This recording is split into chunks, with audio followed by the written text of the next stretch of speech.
Okay. Alright, you go that way. What? Whatever, dude.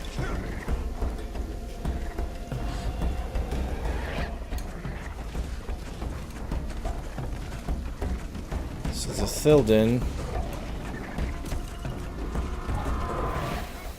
Hang on. Oh, I got the elf shot. Good. There's a Thildin. Where? I'll let that thing be. Oh, right here. I'll let that thing be my distraction.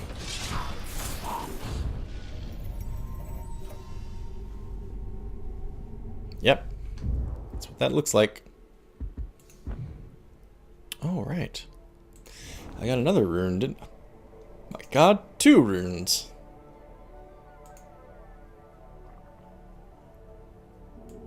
No, I had one of those before. Did I not?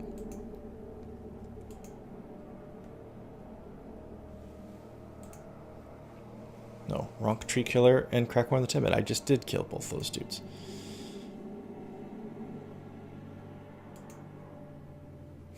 Okay. Oh, right. You can convert into Mirian. What am I not going to use?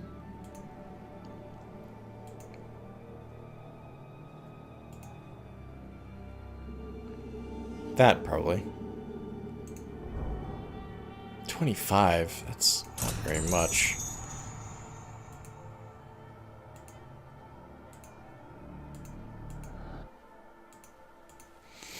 Yeah.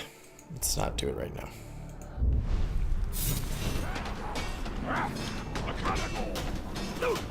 Okay, there's an artifact. Oh, somebody's doing the thing.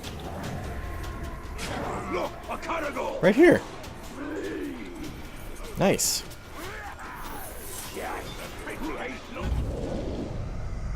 Musty Tome.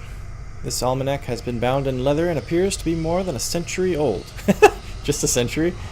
Pretty sure, like, right now I could go to a used bookstore and buy a book that's almost a century old.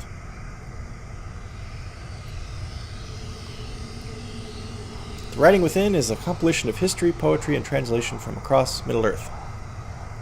It gathers together works of antiquity from the great realms of Gondor, Arnor, and Numenor. And even some samples of songs from the distant halflings. That's going way out. The most curious entry is The Lament, a work of metered verse whose controversial origin has been debated among scholars for many years. It has been suggested by some that its author was an Ent, one of the ancient shepherds of the trees. White Tree of Gondor on the cover.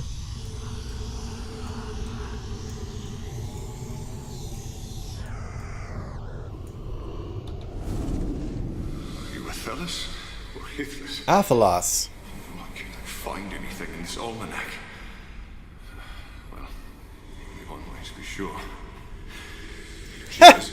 What? Yeah, sure. Could be good or bad. I'll just taste it and see. This either cure my fever, or I'll be dead in seconds. That's a fair trade-off. You need to ground it up for its healing properties. You, the outcast woman. I'm Erin. I never got to thank you, Ranger. There are but few of your kind on the Black Gate. Duty clouds kindness in these parts. That's why I deserted. I'm Hirgon. There's all kinds of Hirgon artifacts around here. Hirgon's a moron. He's just as dumb as Talion. Like, here's this herb. I can't remember what it does. I'll just take it and maybe it'll kill me, but we'll figure it out. That's really dumb. Right, still got that. Could pin. I don't know.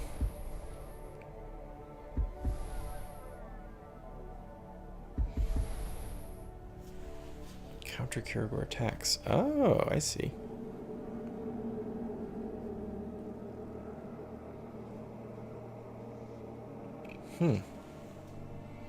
Main missions. Well, I am very close to a main mission. And we've wrapped up everything there. Should we go do that? Rat bag. I promised Yorith we would one day travel the Anduin. When Dirhire was grown, we would go together, and we would behold the pillars of the kings. I hope that Hirgon's people can escape. I do not know where you shall see your family again. The doom of man Yeah, the doom of men is unknown to the elves, I know.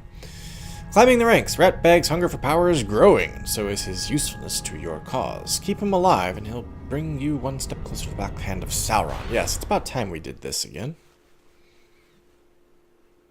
Let's see what else Ratbag can tell us.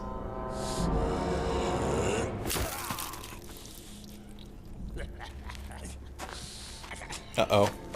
You call this a duel? No! I call this losing a duel, you glob! Ratbag is pretty tiny. Right here? Is that good? I'm just... I do like this guy.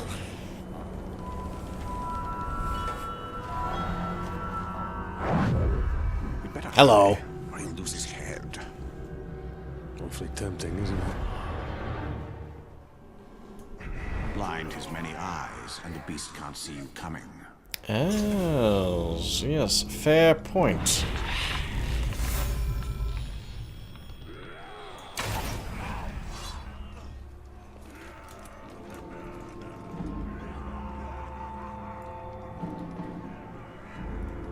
Where was you out hunting?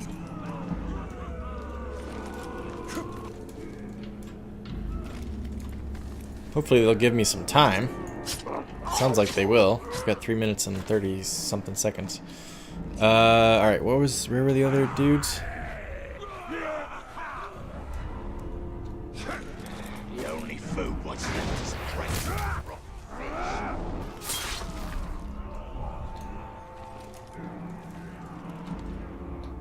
It is your head this time. We haven't had a proper execution in a week. You can't just execute. What? Dude? Says who?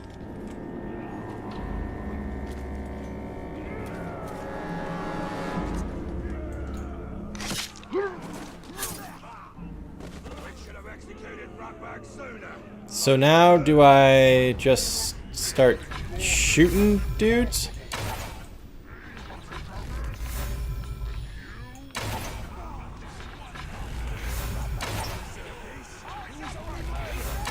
Oh, shit.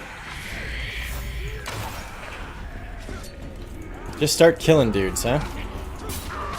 Interrogate Brog.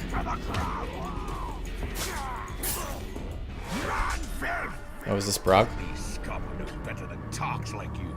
And I will show everyone here how low that is. I can see you have a poison blade, sir. I fear that blade. Oh, you won't take that, will you?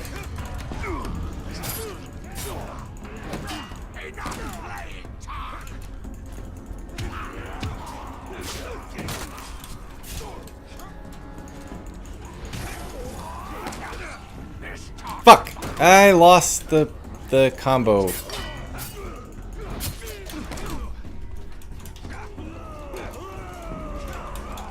A worthy foe.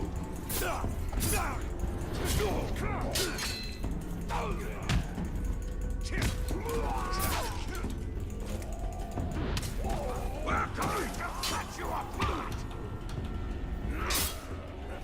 Oh, dude. Okay, wrong guy to do that to.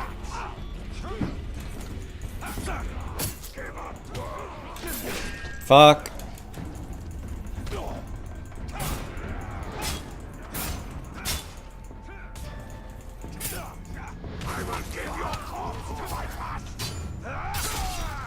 Okay, that's one less dude to worry about. Whoops, a little bit too far. Blood for the dark.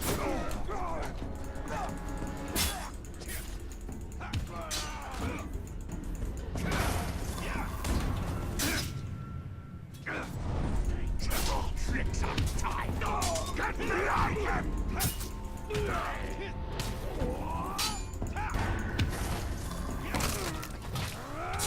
Yeah, awesome.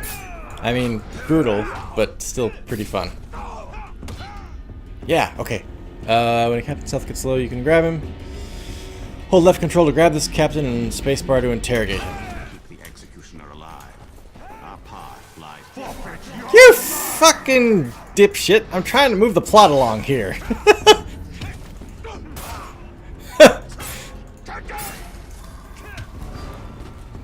Left control to grab him. And spacebar to interrogate him. There we go.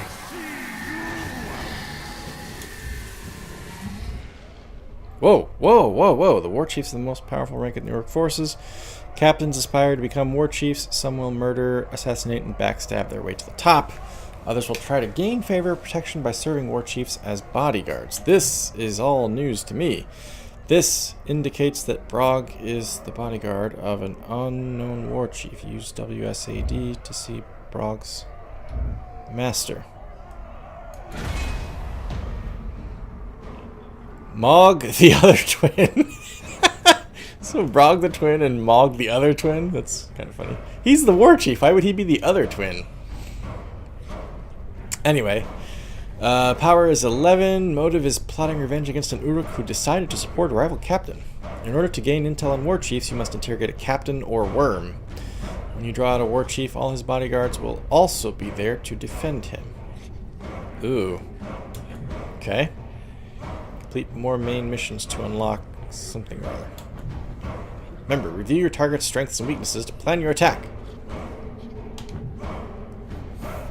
Damaged by range attacks. Damaged by combat finishers. Hate of bodyguard suffering. Hate of Karagors. Flaming weapon. Battle hardened. Jump attack. Oh god. Fearless. Alright.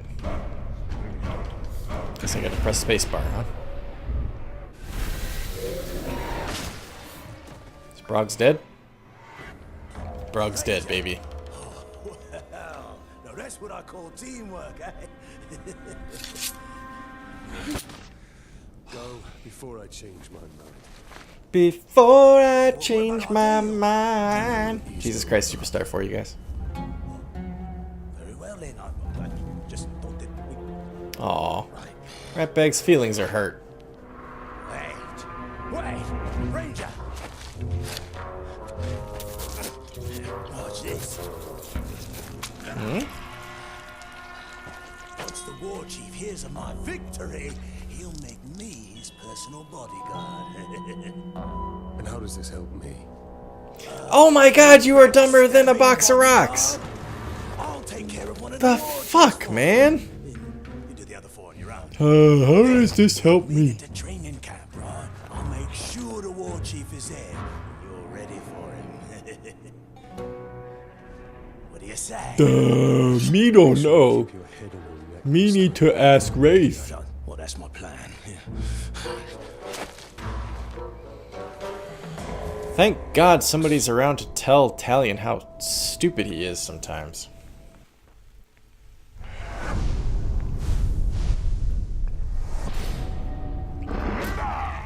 Yeah!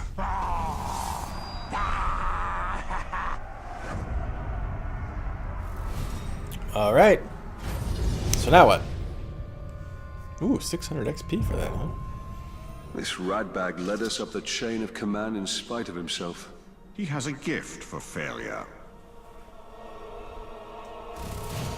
So wait, what am I looking at?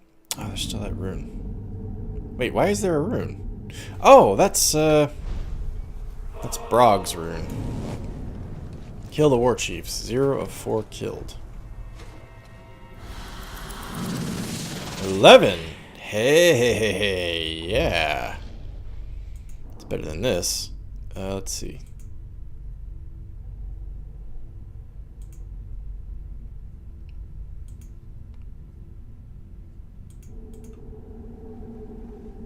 Hang on.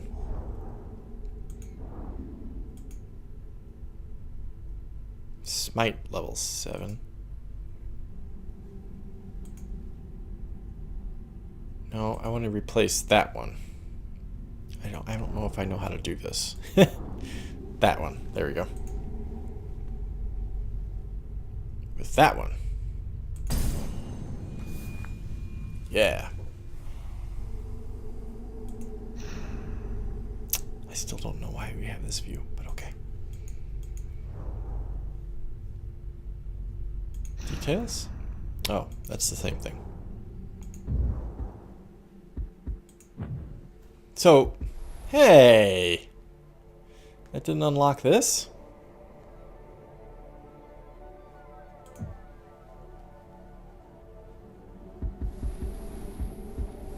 Bunch of Mirian. I think I'll save up for that next. Or that. Focus is nice. Being able to shoot people in slow-mo is really freaking helpful. Alright, so why is this boss is like lit up? He's like blinking.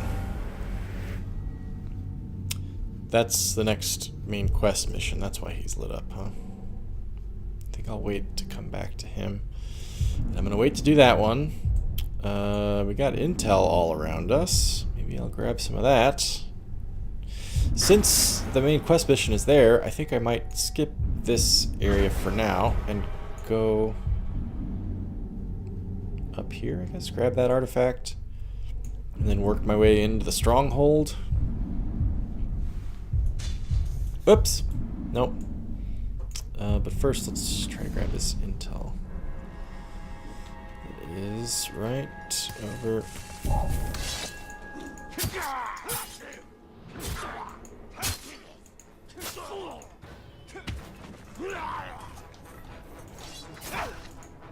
Oh, it's this guy.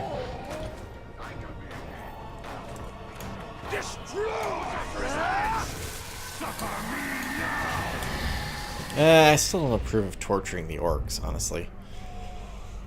Okay, I know everybody. Well, I don't know. I know everybody's names. I don't know all their weaknesses. But I can learn the war chiefs. That's pretty handy. And this guy's got a lot of connections. 1, 2, 3, 4. Let's learn him. Luca the Brave. Elite war chief. Craving to exploit another captain's vulnerability. Bodyguards 4. Humiliate Luga by making his supporters flee in terror. Interesting. Damaged by combat finishers, damaged by explosions. Hate of ghouls. Invulnerable to stealth. Invulnerable to ranged. Vault breaker. Battle hardened. Fearless. Sniffer. Oh my god. Demanding leader. Good God. Dishonored now available. What? The hell's Dishonored? Oh, okay, so every war chief gets a quest mission. I see.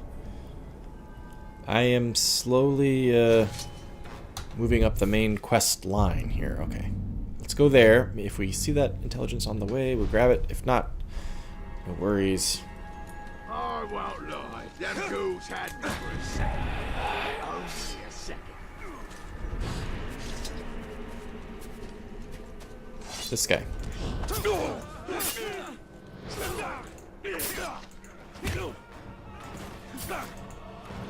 Dude, he wouldn't go down. I wanted him to go down so I could just grab him, but he didn't. Moron, so I had to kill him. Dick. Do I need this? Probably not.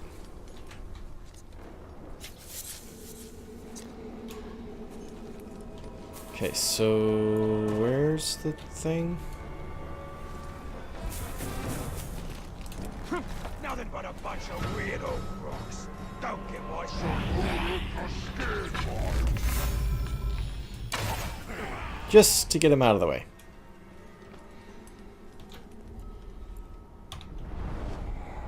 Aha. Oh, let's see who the boss is really quick. Who's the boss? Gluck. Gluck. I know his. Okay. He's not very impressive. Old Gluck.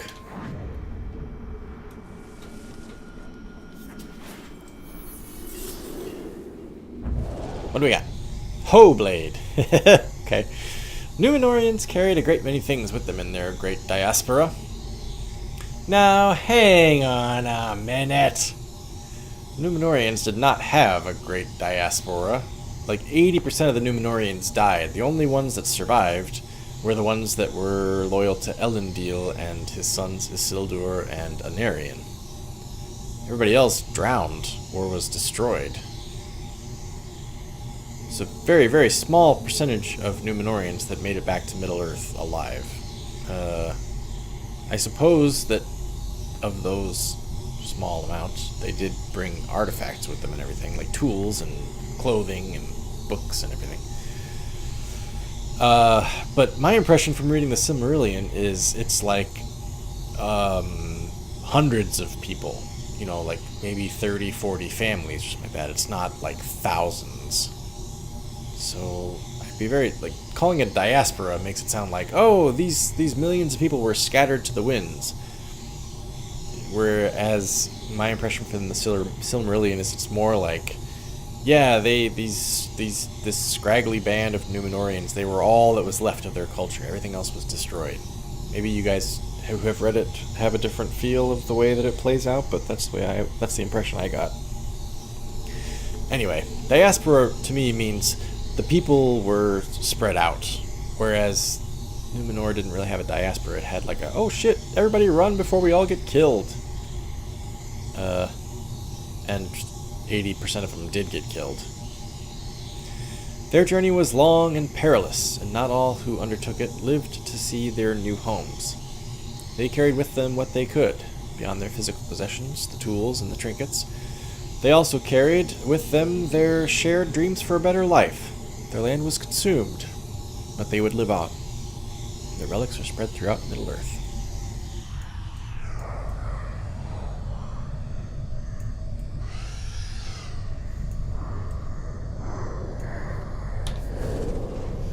He's in jail for a reason. For saying what we're all thinking. You want to live forever? You want to live forever? The elves lord it over us. Don't they just? Sauron's right. We can live without pain, without growing old. And you want to go to war to make that happen? I want the king to listen to good ideas. Well then, he should have nothing to do with Sauron. Fighting with the elves is not a bad idea. It's the worst idea imaginable. Okay, so quick lore note. So Númenor, as I mentioned, was the island of basically the noble high houses of men that helped the elves in the First Age fight against Morgoth. And when that section of Middle-earth was destroyed, the gods, the Valar, made an island in the sea for the noble houses of men to live on, because their previous lands had been destroyed. And over time, the people on that island, most of them became corrupted. They eventually ended up imprisoning Sauron. He kind of sweet-talked his way out of prison and became an advisor to the people of Númenor, to the king of Númenor. The final king of Númenor, I think, was called Ar-Pharazôn, or man, maybe I'm wrong about that. Anyway, so there was a division amongst Númenóreans between those who agreed with the king that they should challenge the Valar and sail to the west and try to take eternal life the same way that the elves had eternal life, or, you know, immortality, whatever. And there were those who still were believers in Manwë and Auli and Ulmo and Yavanna and Varda and all the other Valar, and felt that, you know, the king's methods and Sauron's advice were sacrilegious, and this is going to destroy us as a society. The chief of those people, the dissidents basically, was Elendil, and his sons Isildur and Anarion. And so they basically, like, it's almost like imagine like Christianity in the early Roman Empire, right? Super unpopular religious belief, persecuted by the state, had to stay underground. That's kind of how Elendil's political allies were. It was a small group. They were the minority. They had to basically like meet in secret. And when the king planned an invasion of Valinor, basically just sending his fleets west and trying to conquer the Undying Lands and gain immortality for himself, Elendil and his crew, his political group, said, shit, the end is near. Everybody get on the boats. Get every boat you can. We'll all get on the boats and we'll sail to Middle-earth. And while they were in the act of getting away from Númenor and sailing to Middle-earth, the gods, Ar-Pharazôn, the king, and his fleet reached Valinor, stepped onto the land of Valinor, And the gods were like, nope, that's the end of that shit. And they killed everybody in the king's fleet, and they threw Numenor under the sea, destroyed it. Sauron ended up losing his bodily form, and his spirit, fled back to Middle-earth. And Elendil and all of his group's ships were basically like the tidal wave that destroyed Numenor, ended up sweeping their ships onto the shores of Middle-earth, where they kind of shipwrecked everywhere, and they were able to piece their lives back together. Elendil and Isildur and Anarion ended up fighting Sauron, as you see in the intro to the Lord of the Rings films. Elendil basically became the king of the Númenóreans because there was nobody left. He was their leader. Elendil was killed in that fight. Isildur and Anarion survived. Isildur cut the ring from Sauron's hand and claimed it for himself. Isildur went on to become the king of Gondor. Actually, I think he was king of Gondor before the fight happened, because he was killed shortly afterwards. He was killed on the way back to Gondor from the fight with the ring on his neck, and that's how the ring ended up in the river where Smeagol found it.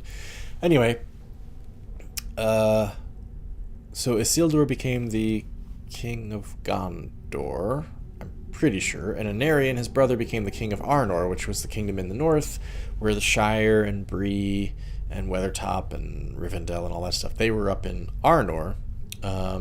But the Arnorian kingdom dwindled over time and basically faded into nothing. And all that was left of the Númenóreans in that area were the Rangers, of whom Aragorn was one. Meanwhile, Gondor maintained itself as a kingdom, mainly because Mordor was always there and nearby and was a threat, so they needed to stay strong. And they had the help of Rohan, which were basically, they were actually like men who lived in Middle-earth all along, had never gone to Númenor, and had never been involved in the acts of the First Age, had never been in a house that was involved in the First Age actions against Morgoth. And during one particular fight, which fight it was is escaping me at the moment, but Eor the Young, the leader of the Rohirrim, rode to Gondor's defense, kicked the ass of whoever it was that was fighting Gondor, saved a bunch of people, and as a result, Gondor gave the Rohirrim the lands of Rohan to tend and protect. That's all way, way, way off the subject. Anyway, here, this conversation is happening on Númenor between this is a person loyal to Elendil, talking about Elendil, I always mispronounce his name, talking about Sauron, was in jail but is being released, I guess. And then the woman was a loyalist to the king, one of the king's followers, who was saying, we deserve, the elves lorded over us. Sauron's right. We can live without pain, without growing old. So she supports the king. He's saying, you want to go to war to make that happen? Meaning you're going to go to war against the gods, like literally against the gods. She said, I want the king to listen to good ideas. And he should have nothing to do with Sauron. Yep. So what he means by fighting with the elves, so in Valinor, which was the land of the gods, right on the coast, there was a city called Tirion, I think. And it's a city of the elves who moved from Middle-earth to Valinor when the gods basically discovered them in Middle-earth, discovered the elves, and said, you should come live with us, it's the greatest. And so a bunch of elves, not all of them, but a bunch of elves, made the journey west into Valinor, and some of them went on into the Undying Lands and lived actually with the gods for a long time, including Finwë and his son Feanor, and Fingolfin and Finarfin. But some of them decided not to do that and stayed on the coast in the city called Tirion, and they would visit the gods and everything, but they lived in Tirion, which was basically a city right on the coast. And so from Númenor, if you stood on the tallest peak in Númenor, which I think was called Taniquetil. Gosh, we're getting way into lore here, remembering the names of freaking mountains on Númenor. But if you stared east from the highest peak of Numenor, on clear days, you could make out the city of Tyrion, just barely in the distance. And so that's what she means by the elves lorded over us, because the elves of Tyrion would sometimes sail to Numenor and like say, hello, how are you doing, and let's trade and let's talk and everything. Like, we're all friends, right? You helped our kin, we'll help you. And so the elves were very helpful to the Numenorians at first, and then gradually, as the Numenorians got more corrupt and more like vain and wanting immortality, the elves were like, oh, let's not go back there because we're not really welcome there anymore. And so the humans, when Sauron started poisoning their minds, the humans thought, oh, the elves, they have it all figured out, and they don't care about us at all. They're willing to watch us die. So we're going to invade Valinor, and we're going to show the elves who's boss. So they were going to basically like conquer Tyrion, the city. I hope I'm getting the name right. Tyrion upon Tuna, I think, is the name of the city. Maybe Tyrion is the hill around inside the city, and Tuna is the city. I think Tuna is the hill, though, and Tyrion is the city. Anyway, whatever. Point is, the humans decide they're going to go to Valinor and sack the elven city, and then move on to Valinor itself and challenge the gods for immortality. So that's what she's talking about when she says the elves lorded over us, meaning those elves in Tyrion, those elves in Valinor, they're immortal. They stopped coming to visit us, so they don't care about us anymore. You know, there were still elves in Middle Earth at that time, of course. Basically, all the elves that were left were the Sindar, who are they call them the Dark Elves, but they're basically the elves who never went to Valinor. They stayed in Middle Earth. When the Valar called the elves and said, hey, you should come live with us, and way back in the First Age, some elves said, yeah, some elves said, nah, we're fine where we are. And the ones that stayed where they were in Middle Earth were called the Sindar.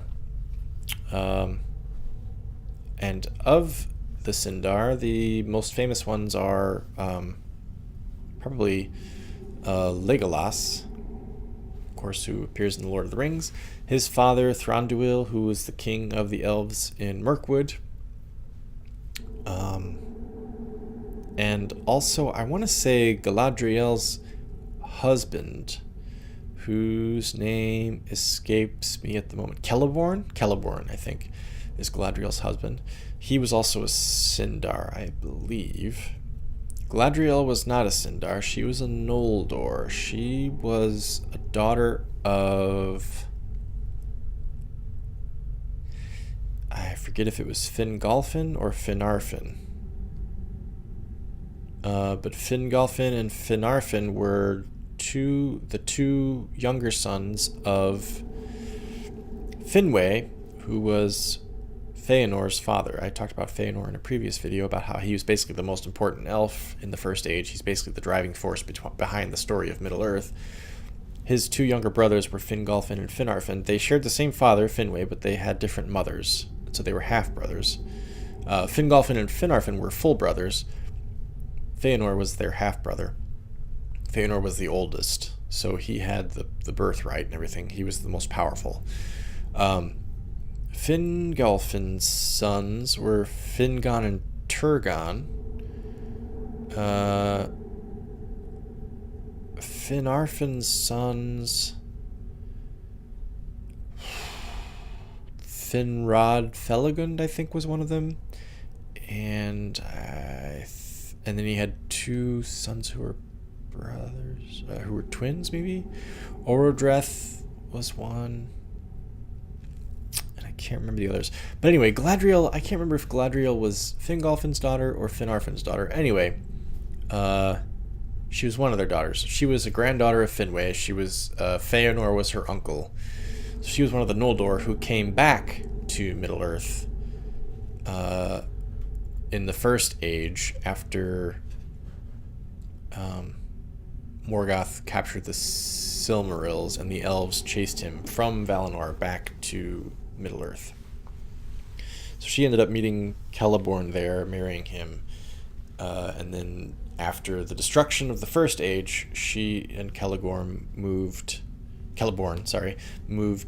east to Lothlorien, where they lived until the end of the Third Age, when they finally took the ships to Valinor.